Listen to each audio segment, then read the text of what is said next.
Hello student, আশা করি তোমরা ভালো আছো। গোল্ডেন আই ইনস্টিটিউশন চ্যানেলে তোমাদের সবাইকে স্বাগত। আজ আমি তোমাদের 2026 সালের মাধ্যমিক পরীক্ষার জন্য কোনি উপন্যাস থেকে সাজেশন প্রশ্ন দিয়েছি। আমার আজকের এই ভিডিওটা যদি ভালো লাগে তাহলে অবশ্যই লাইক শেয়ার করো, আর কোনো নতুন স্টুডেন্ট হলে চ্যানেলটাকে সাবস্ক্রাইব করো। তাহলে চলো পড়ানোতে যাওয়া যাক। মাধ্যমিক 2026 বাংলা কোনি উপন্যাস থেকে সাজেশন প্রশ্ন। 1 নম্বর প্রশ্ন, অবশেষে কোনি বাংলা সাঁতার দলে জায়গা পেল। কোনি কিভাবে সাঁতার দলে জায়গা পেল তা সংক্ষেপে লেখো। এটা টোটাল 5, একবারে 5 থাকবে এটায়। 2, কম্পিটিশনে পড়লে মেয়েটা তো আমার পা ধোয়া জল খাবে। কার উক্তি?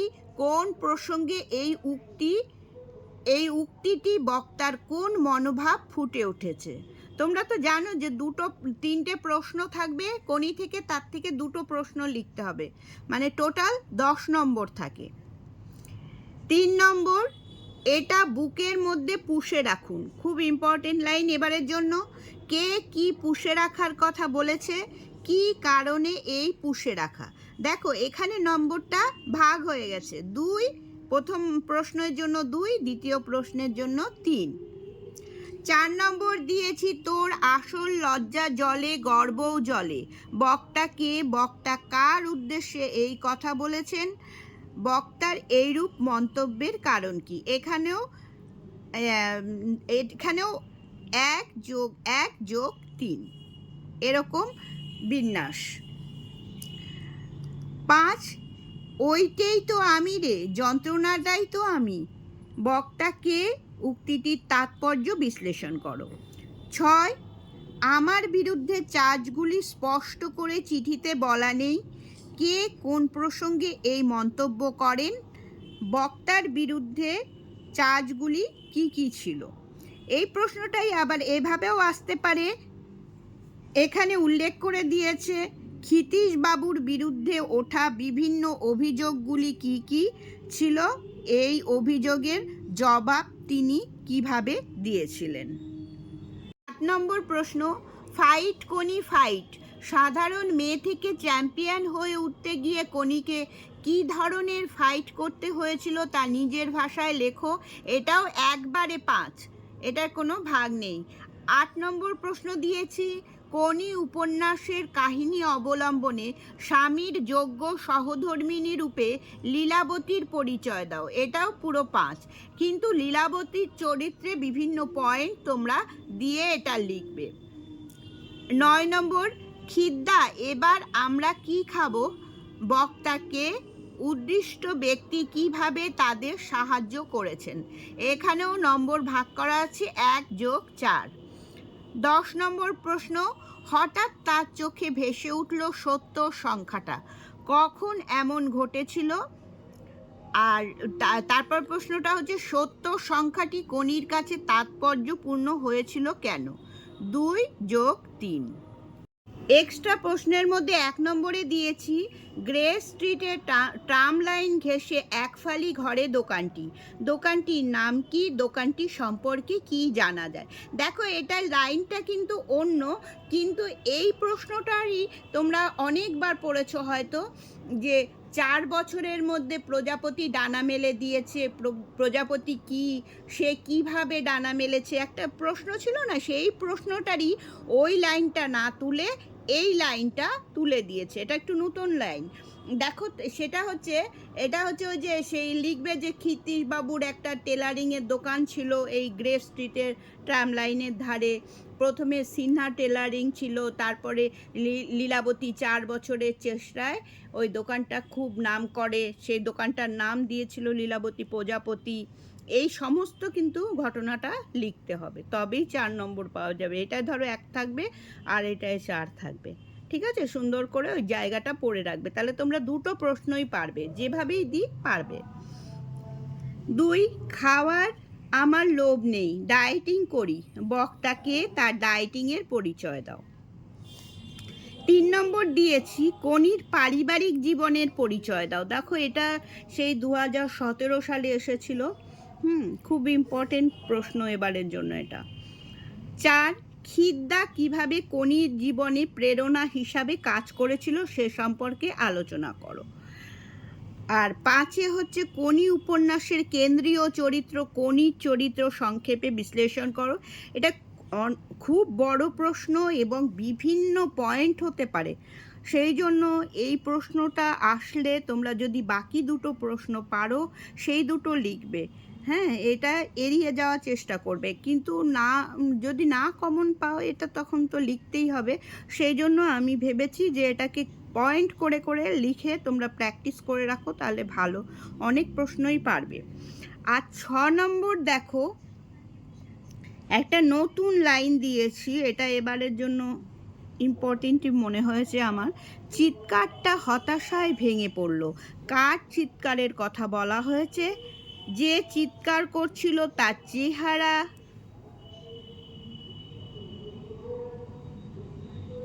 চেহারা ও পোশাকের বর্ণনা দাও। তার চিৎকার হতাশায় ভেঙে পড়ল কেন? ঠিক আছে, এই কটা হচ্ছে তোমার এক্সট্রা প্রশ্ন। স্টুডেন্টস, আমি তোমাদের দুটো চরিত্রের প্রশ্নের উত্তর খুব সুন্দরভাবে একটা বইতে লেখা আছে, সেটা দেখিয়ে দিচ্ছি।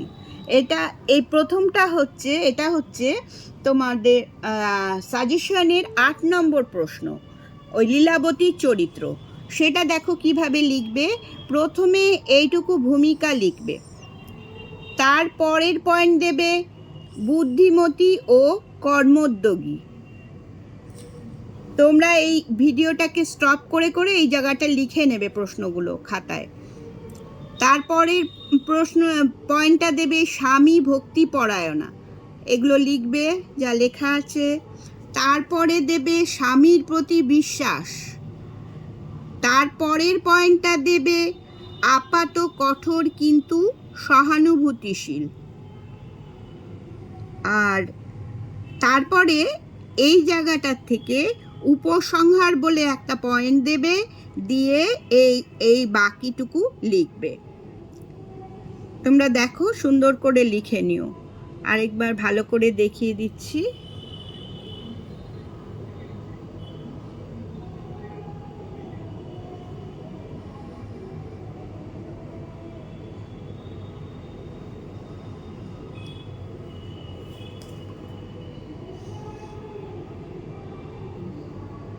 এই প্রশ্নটা হচ্ছে আমি যে এক্সট্রা প্রশ্ন দিয়েছি তার 3 নম্বর প্রশ্ন, কনির পারিবারিক জীবনের চিত্র।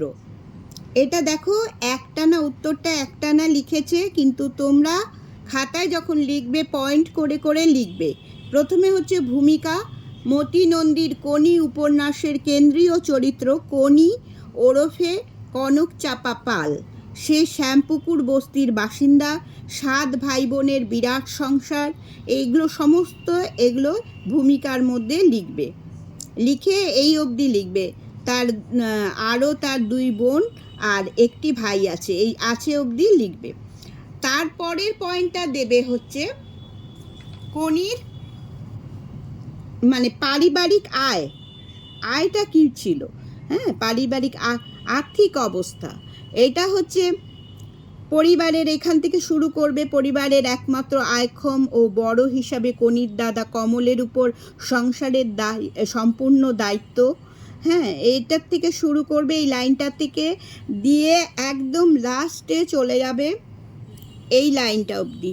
এই যে গঙ্গায় বারুণী উৎসবের উৎসর্গীকৃত আম সংগ্রহ ও তার পুনরায় বিক্রি করা সহ পুণ্যার্থীদের গঙ্গায় ছুড়ে দেওয়া পয়সা কুড়ানোর মাধ্যমে কনির পারিবারিক জীবনের হতশ্রী দশার কথা তুলে ধরা হয়েছে। এবার ক্ষিতিশ সিংয়ের চোখে ওদের মানে যে দারিদ্রতা ধরা পড়েছিল সেটা বলেছে তারপরেরটা, তাই পয়েন্টটা দেবে হচ্ছে কনির পরিবারের দারিদ্রতা। কিভাবে ক্ষিতিশ প্রথম দিন কনির বাড়িতে গিয়ে দেখে কয়েকটা কাঁচা লঙ্কা, কাঁচা পেঁয়াজ, ফ্যান এবং সম্ভবত তার মধ্যে কিছু ভাত আছে আর তেঁতুল, 5টি পানি, কলাই আর অ্যালুমিনিয়ামের থালা নিয়ে বসে। কলাই মানে হচ্ছে কলাই করা বাসন, আর অ্যালুমিনিয়ামের বাসন, এই নিয়ে থালা নিয়ে বসে আছে। এইভাবে লিখে এগুলো সমস্ত স্টপ করে তোমরা সুন্দর করে এখান থেকে লিখে নেবে। তারপরে এই নর্দমা অবধি লিখবে, নর্দমা অবধি লিখবে এটা। তারপরে হচ্ছে লিখবে যে মানে ওদের মানে পরোপকারী ক্ষিতিশ সিংহের আগমন, কনির পরিবারের আর কি। তাই এটার থেকে লিখবে পরবর্তী সময় ক্ষিতিশ কনির যাবতীয় দায় দায়িত্ব সহ 27 টেকানোর ভার নেন। তারপরে কনিকে 40 টাকার বিনিময়ে প্রজাপতি নামক দোকানে কাজ দেন এবং কনির মায়ের জন্য একটি কাজের ব্যবস্থা করেন। প্রশিক্ষক হিসাবে কিছুটা পয়েন্ট তোমরা, আমার মনে হচ্ছে যে বই থেকে যদি লেখো যে ক্ষিতিশ সিংহ কীভাবে কনিকে প্রশিক্ষণ দিয়েছিলেন, এইটাও একটুখানি উল্লেখ করে তারপরে লিখবে যে এইভাবেই কনির পারিবারিক জীবনের ছবি উপন্যাসে ফুটে উঠেছে, এই বলে শেষ করে দেবে। স্টুডেন্টস, তোমাদের কাছে সাজেশন আর এক্সট্রা মিলিয়ে অনেকগুলো প্রশ্ন মনে হতে পারে, কিন্তু 10 নম্বরের প্রশ্ন যদি কমন না পাও তাহলে অনেক নম্বর কমে যাবে। তাই 3টে পড়লে বা 4টে পড়লে কমন পাওয়া যাবে, এই প্রলোভনে পড়বে না, এটুকু বলতে পারি। তাহলে আজ এই পর্যন্তই। তোমরা সবাই ভালো থেকো।